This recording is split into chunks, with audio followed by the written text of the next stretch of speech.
À l'avènement de Félix Tshisekedi au pouvoir, les réserves de change de la Banque centrale étaient estimées à un peu plus d'1 milliard de dollars. À ce jour, 3 ans plus tard, un record sans précédent a été battu. 3 fois plus, ces mêmes réserves ont bondi de façon fulgurante à 3,5 milliards de dollars.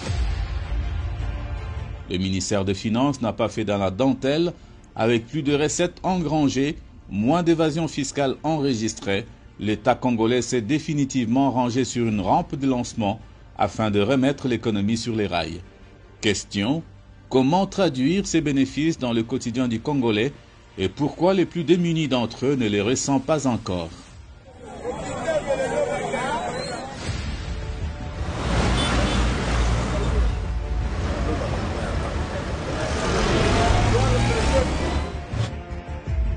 Le 19 mai 2019, le président de la République, devant les gouverneurs de province, avait décliné ses priorités en 20 piliers. L'homme sera au centre des intérêts dans tous les domaines de la vie, recommandait-il. Au gouvernement, il y a eu ce reproche interpellateur lors d'une adresse à la nation devant les 2 chambres réunies en congrès. Je demande donc au gouvernement d'accélérer la mise en œuvre de projets à impact rapide et visible. En effet, dans les secteurs de l'eau et de l'électricité, ainsi que de la santé, pour ne citer que cela, la plupart des projets en cours souffrent d'un manque de coordination et d'une faiblesse de pilotage. 3 décennies plus tôt, le Congo était plus qu'isolé diplomatiquement, l'économie au plus bas, les droits humains plutôt bafoués, une justice à 2 vitesses décriée, ni plus ni moins un tableau peu flatteur qui faisait craindre aux investisseurs le pire, alors que la République démocratique du Congo, pays aux multiples possibilités, a plus que jamais besoin de retrouver sa place dans le concert des nations. Sans nul doute, loin de discours creux et sans substance, le nouveau régime voudrait s'affranchir de l'immobilisme en s'engageant dans une pleine restauration de l'état de droit et son autorité. Un chemin tortueux au vu de la réalité des 3 dernières décennies, plutôt caractérisé par une oligarchie fière d'avoir réussi à marginaliser la majorité de ses citoyens, délaissés dans la pauvreté et l'exclusion sociale. Dans toutes les nations du monde, lorsque 2 choses sont par terre, s'il y a une chose qu'on peut demander, sur laquelle il faut travailler pour relever la nation, c'est la justice. Les chrétiens disent même que la justice élève la nation et l'injustice baisse la nation. Donc on devrait travailler pour relever la nation par la justice. Moi qui vous parle, j'ai passé 395 jours en clandestinité dans cette ville parce que j'étais recherché. Mais ce qui n'est pas le cas de ce que je vois, ce que je faisais à l'époque, que d'autres sont en train de faire maintenant. Là, ils ne sont jamais inquiétés. Donc il y a cette volonté-là d'améliorer la situation de démocratie, liberté d'expression. La volonté d'en finir avec ce système s'est vite révélée avec le retour des exilés politiques, la libération des prisonniers d'opinion, l'humanisation des services de renseignement et une liberté d'expression plutôt débridée. D'un État quasiment policier, la République démocratique du Congo se transforme petit à petit, mais sûrement en un État soucieux de sa démocratie et garant de sa constitution. Cette impulsion qu'il a donnée a permis aujourd'hui que la justice puisse se réveiller. C'est vrai qu'il y a encore des choses à faire pour qu'elle atteigne le régime qu'il faut, c'est-à-dire le régime d'une justice qui devra porter réellement la consolidation d'un état de droit. Mais 3 ans après, nous avons vu des magistrats, certains magistrats, prendre conscience du fait qu'ils sont indépendants et que cette indépendance qui est décrétée dans la Constitution ne doit pas être quelque chose à leur servir sur un plateau en or, mais c'est un état d'esprit qu'eux-mêmes doivent développer.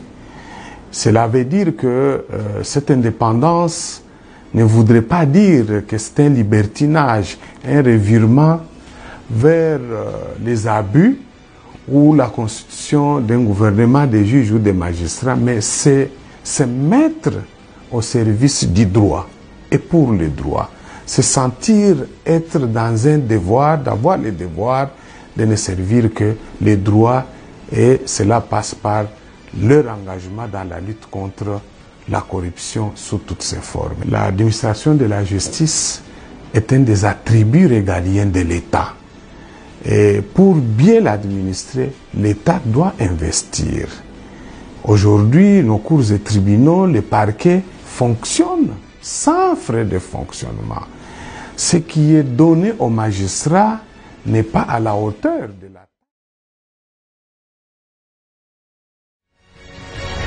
On ne peut pas imaginer un État libre d'expression sans la liberté d'entreprendre. L'arrivée de Félix Antoine Tshisekedi au pouvoir est venue consolider un climat des affaires qui sonnait comme un simple slogan jadis dans un pays qui a pourtant tout pour plaire de par son potentiel. Relever une nation, la sortir de son isolement, ce doit être une...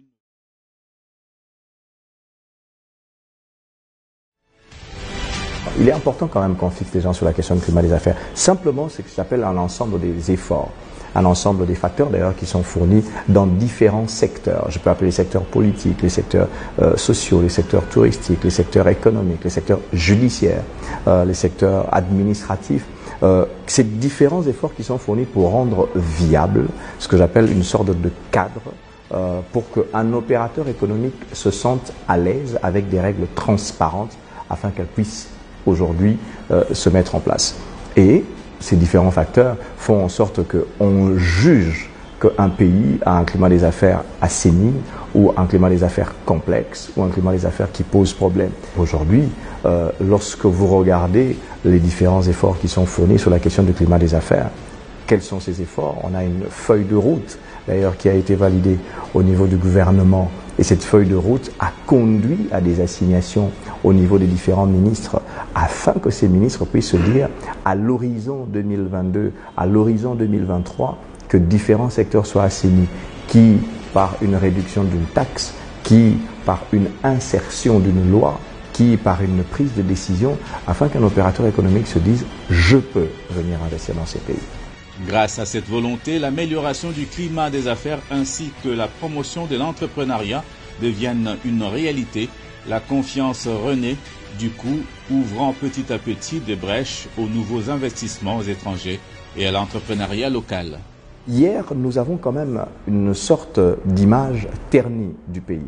Beaucoup d'entreprises ne savaient pas venir parce qu'en fait, il y avait quelques barrières. Il est important de savoir que Son Excellence Monsieur le Président de la République, comme premier VRP, parce qu'en fait c'est lui qui parle d'abord du pays, devait s'appuyer sur une structure technique qui, elle, fait tous les jours ce métier-là. Et chaque fois qu'on partait avec lui, et chaque fois qu'on part avec lui d'ailleurs, nous présentons les opportunités. Nous disons que nous sommes attractifs.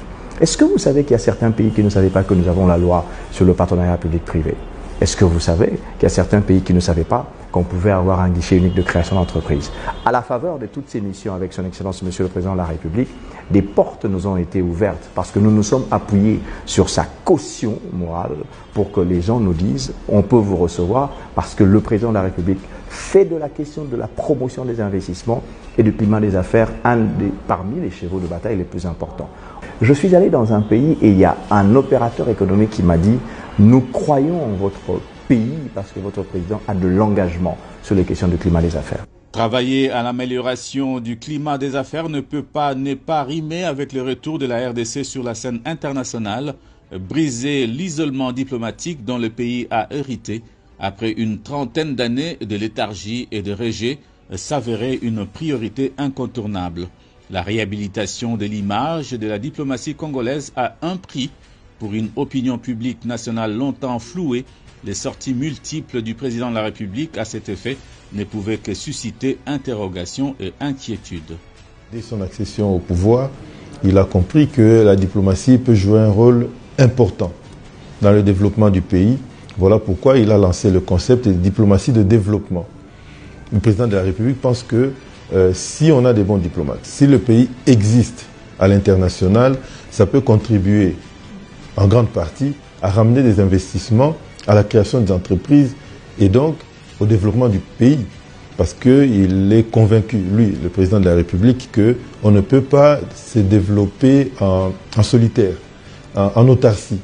Il faut toujours, avec les autres, faire avancer les choses en communauté, en groupe. Pour implémenter cette vision de diplomatie de développement, il fallait d'abord que le pays revienne sur la scène internationale. Parce que le pays n'a pas existé. Les 20 dernières années, vous avez remarqué que c'est d'autres pays qui prenaient la parole à notre place, qui représentaient la RDC à l'international. On n'avait pas de diplomates, les gens ne partaient pas aux réunions internationales. Et donc, le président a dit, les Congolais doivent revenir et prendre en charge leur destinée, leur pays. Voilà pourquoi, aujourd'hui, vous voyez des retombées. Le président a fait plusieurs sorties à l'international et les investissements commencent à venir, l'économie commence à se redresser et des chefs d'État étrangers commencent à venir. Il y a des invitations de plusieurs chefs d'État qui veulent venir ici. Parce que des Congolais, aujourd'hui, demandent pourquoi le président fait plusieurs sorties. Mais en même temps, ils vont constater que cette année et l'année prochaine, il y aura d'autres chefs d'État qui feront plusieurs sorties ici pour venir signer des accords. Donc, il n'est pas sorti pour rien en aller simple, non. Il est sorti pour aller remettre le pays là où il doit être. C'est des signaux forts qui montrent que le pays commence à reprendre sa place. On a eu le président turc, le président Erdogan ici. On aura d'autres grands leaders de ce monde qui viendront couronner l'action du chef de l'État en retour, parce que lui, il a été là-bas. Et le président a des invitations dans le monde entier. Ce n'est pas qu'il sort pour son plaisir, non. Il y a des invitations en Inde, il y a des invitations en Chine. Le président chinois a invité notre président à visiter la Chine. Il y a des grands de ce monde qui veulent parler avec notre président et comprendre les enjeux.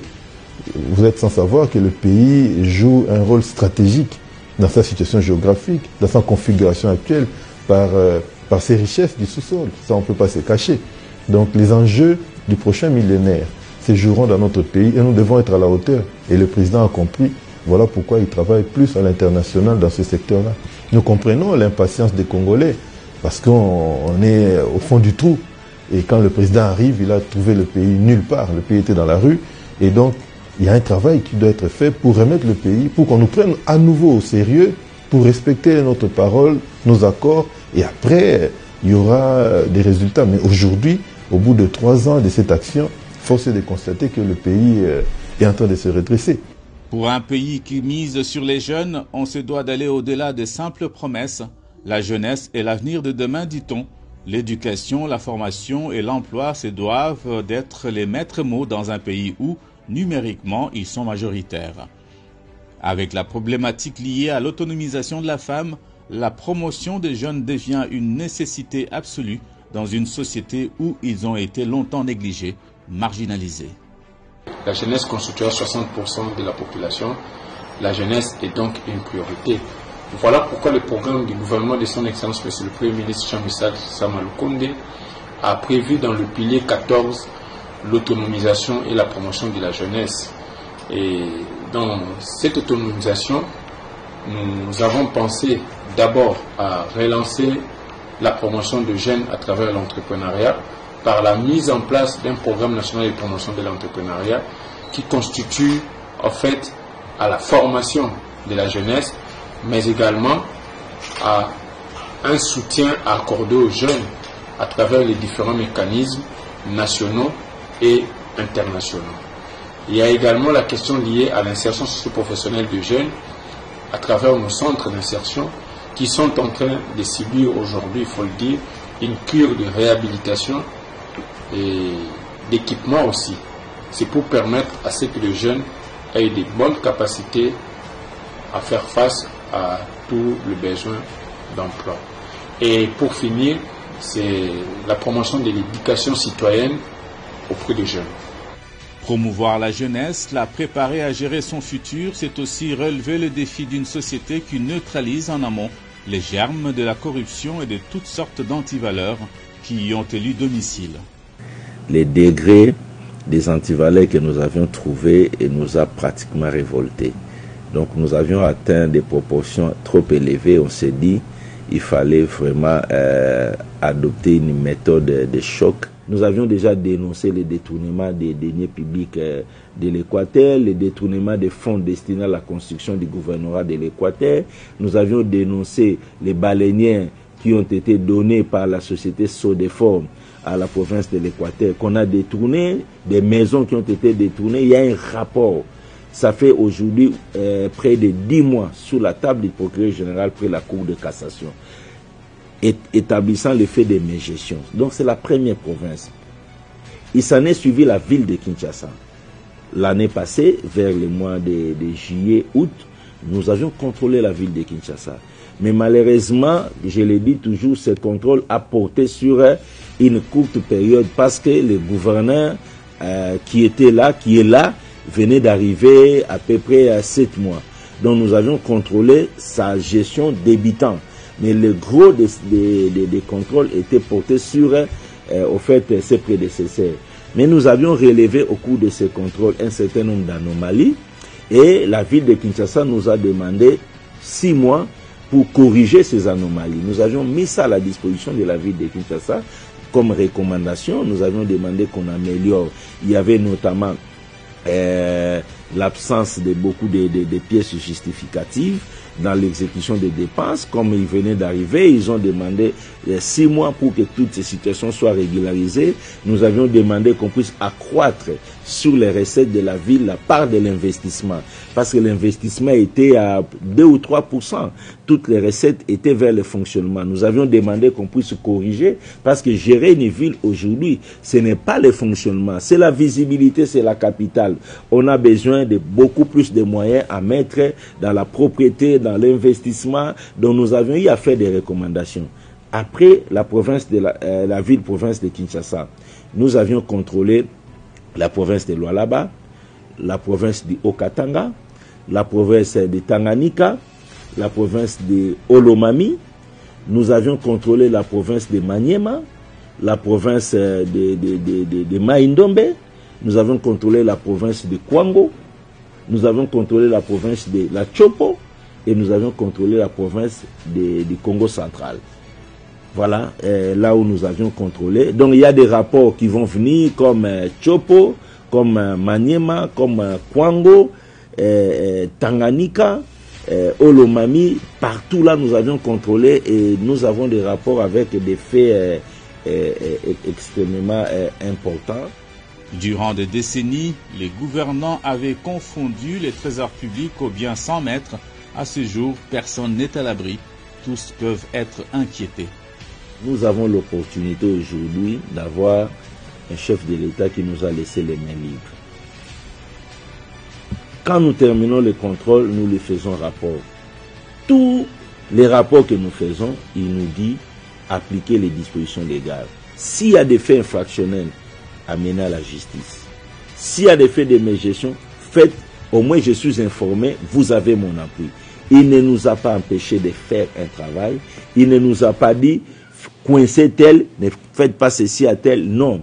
En tout cas, là, vraiment, c'est un acquis. Et moi, je dois m'estimer erré d'être un inspecteur général chef de service qui a bénéficié, qui bénéficie de cet appui et qui bénéficie de cette liberté de la part de ma hiérarchie de faire le travail, mais dans le respect des lois et règlements de la République. On a eu à faire procès Secopé, on a procès BCECO, on a procès OCC. C'est vraiment pour nous un grand acquis, un grand résultat. Bientôt, on aura les procès Boukangalonzo. Les gens sont arrêtés à la suite de nos rapports. Il y en a qui prennent la fuite. Donc voilà, donc nous avions senti vraiment que la justice a commencé à se libérer de sa torpeur pour accompagner la République, pour accompagner ce travail de la lutte contre l'impunité. Depuis que l'inspection générale des finances existe, l'inspection générale des finances est en train de traquer des petits gestionnaires.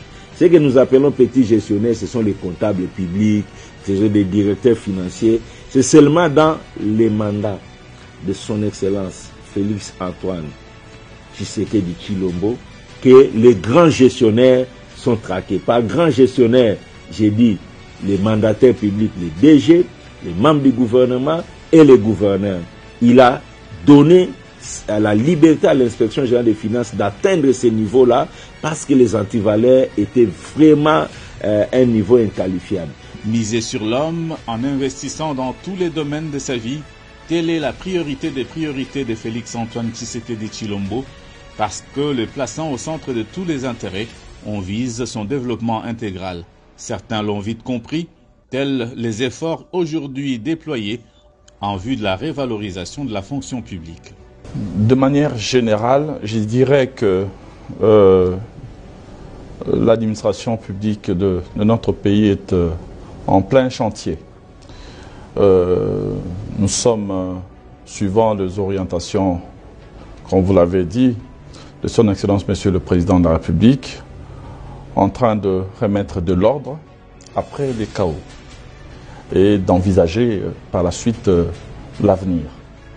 Nous avons trouvé, et ce n'est pas un secret, notre administration publique, à l'arrivée en tout cas à la tête de notre pays, de Son Excellence Monsieur le Président de la République, dans une situation plutôt chaotique, catastrophique, avec des effectifs non maîtrisés, la retraite bloquée, le système de rajeunissement inexistant, des textes régissant l'administration elle-même devenue obsolète, les conditions de travail précaires et les dialogues rompus entre le fonctionnaire et le gouvernement. Et c'est donc fort de ces constats, ces tableaux sombres, ces constats malheureux, que nous avons aujourd'hui le devoir d'administrer la thérapeutique de choc qui a été imaginée, conçue, mise en place par le président de la République. Pour une fonction publique qui avait quasiment rendu l'âme, c'est simplement un retour à la vie qui s'amorce. Si le dégraissage s'impose, l'on promet des mesures d'accompagnement pour les milliers d'agents dont la retraite devient inévitable, mais accordée dans le respect des conventions établies. Ce qui ne serait que justice rendue à ceux qui se sont dévoués des années durant au service public de l'État. Nous avons aujourd'hui installé le FRAP, le fichier des références de l'administration publique. V2 en version 2. Ça signifie que, où qu'il se trouve, chaque agent doit être identifié et identifiable. Ce FRAP est en train d'être finalisé.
Définitive, pouvant lui permettre d'être identifiable.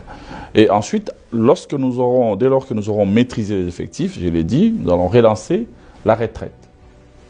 Pour cette année, je crois, nous sommes en train de faire partir 5000 personnes dans un premier temps, c'est-à-dire que dès l'échéance du mois de juillet-août, et vers décembre, nous misons avec les partenariats que nous avons noués avec le FMI et la Banque mondiale, faire partir 30 000 agents publics. Parce que, pour la petite histoire, nous avons dans le système plus ou moins 350 000 agents qui sont éligibles à la retraite.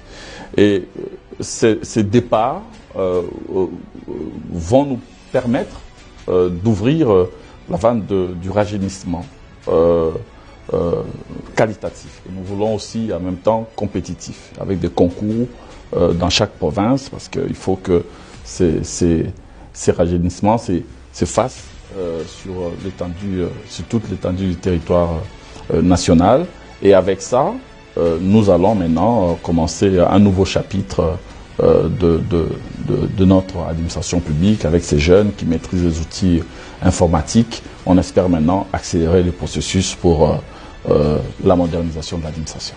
Je ne veux plus dans notre pays, et ça c'est le souhait du président de la République, quand il dit qu'il veut que le fonctionnaire puisse retrouver sa dignité d'attente, eh bien, moi, je souhaite qu'on ne puisse plus regarder un fonctionnaire comme, en tout cas, un simple agent avec un salaire qui va avec, mais plutôt comme une ressource humaine, une valeur ajoutée, un acteur du développement, quelqu'un qui crée de la richesse, mais qui n'est pas une charge pour l'État.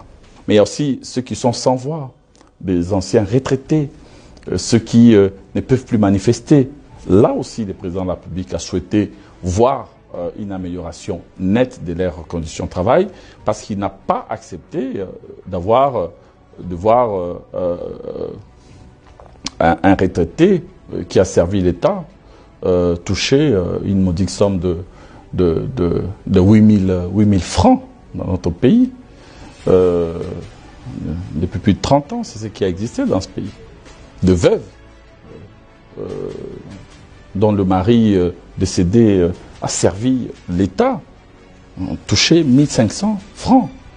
Aujourd'hui, nous avons porté une réforme sous la coordination du Premier ministre à la demande du Président de la République qui multiplie, en tout cas qui augmente en moyenne de 340% ici à Kinshasa et de plus ou moins 800%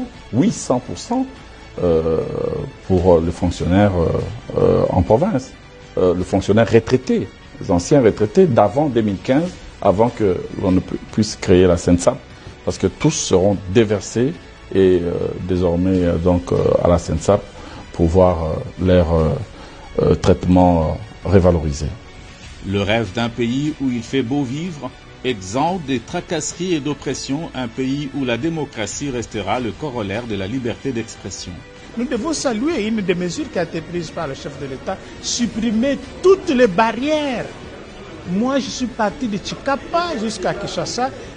J'avais compté à l'époque 42 barrières. Autour de ces barrières, on tentait de rançonner la population. Je suis parti de Mwanda jusqu'à Kinshasa, il y avait 26 barrières. Et lorsqu'on évalue tous ces éléments, je me rends compte que le travail du chef de l'État de supprimer toutes ces barrières a bénéficié à la population. Donc ça, ce sont des choses qu'il faut saluer. Pendant ce temps, dites aux mesures qui sont accompagnées sur les droits des citoyens, la liberté de circuler, de manifester, qui a été conservée.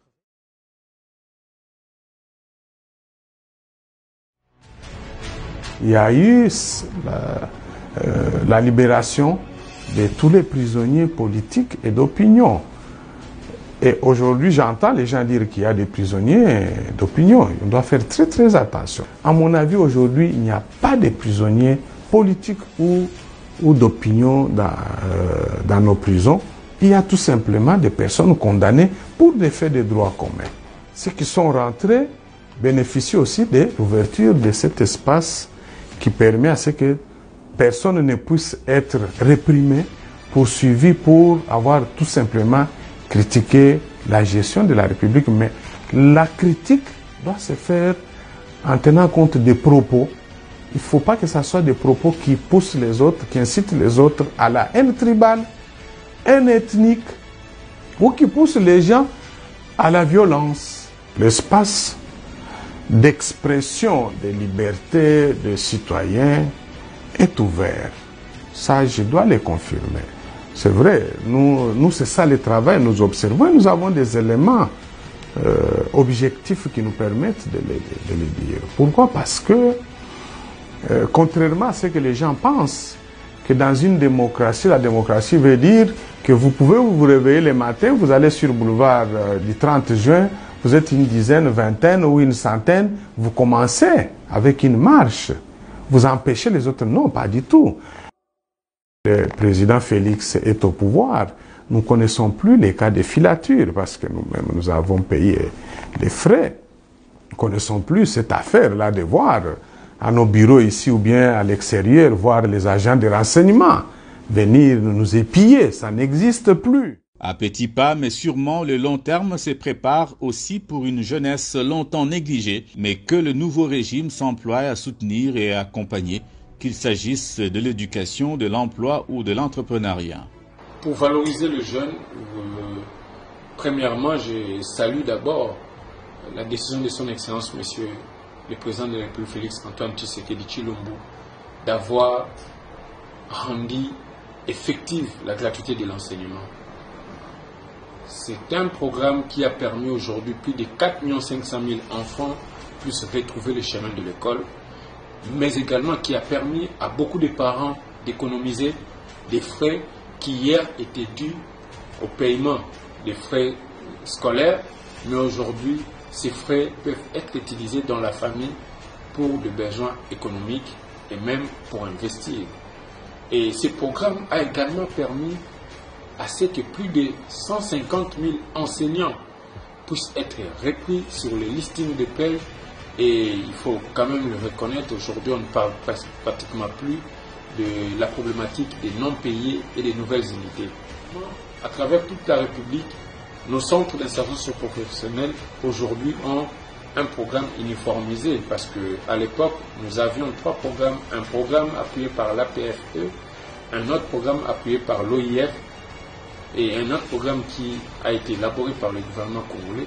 Mais aujourd'hui, nous avons uniformisé et l'idéal est que demain, nous puissions valoriser de jeunes qui sortent des centres d'insertion socio-professionnelle. Et au-delà de ça, il y a également la relance du volontariat. Le volontariat qui est un service civique et qui permet aujourd'hui à ce que les jeunes Congolais puissent travailler sans attendre quelconque rétribution. Je pense que c'est un grand travail à faire. Nous ne sommes qu'au début et nous espérons que dans les jours qui viennent, cela prendra une vive allure à travers les différentes activités que nous organisons, notamment avec le mouvement Scout qui vient de renaître encore en République démocratique du Congo. Hier, les jeunes étaient tués par le simple fait qu'ils étaient en conflit avec la loi. Mais aujourd'hui, les jeunes qui étaient en conflit avec la loi aujourd'hui sont transformés en bâtisseurs de la République à travers le service national. Aujourd'hui, les jeunes entrepreneurs qui n'avaient pas de financement sont financés par l'État congolais et ce sont des subventions qui sont sans remboursement. Aujourd'hui, les jeunes Congolais qui n'avaient pas accès à des postes de responsabilité sont aujourd'hui ministres, membres du cabinet de son Excellence Monsieur le Président de la République, membres des cabinets ministériels et dans diverses institutions de la République. Et je pense que les jeunes, nous devons continuer à croire.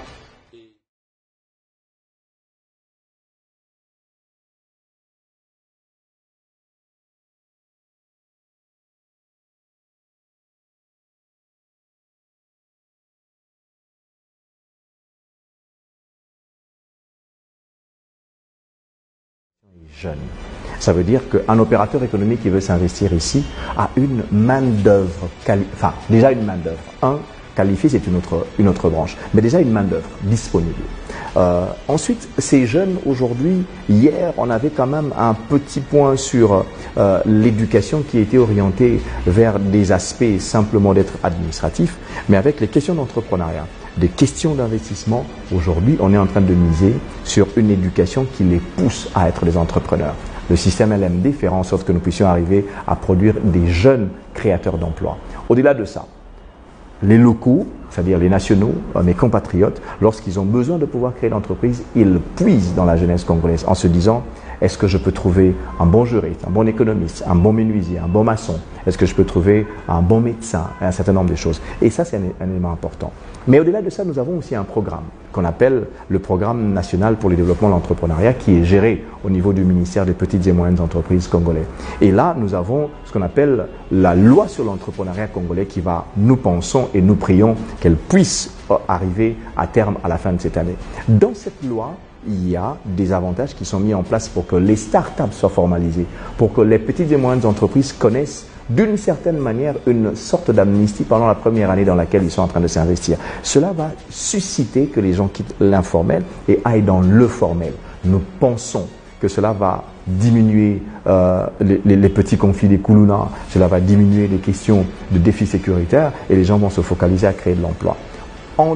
Au-delà de ça, il y a aussi le fonds de garantie parce qu'en fait, le gros problème de l'entrepreneur congolais, c'est l'accès au financement. Et l'État a répondu à ça avec le fonds de garantie. Il se porte caution auprès d'une institution bancaire et l'entrepreneur se dit « je peux évoluer pour faire tel autre projet ». Ça, c'est des défis qui sont surmontables. Et je peux vous dire que c'est un processus. Dès l'instant où le programme existe, dès l'instant où il y a la transformation de l'OPEC en ANADEC, dès l'instant où il y a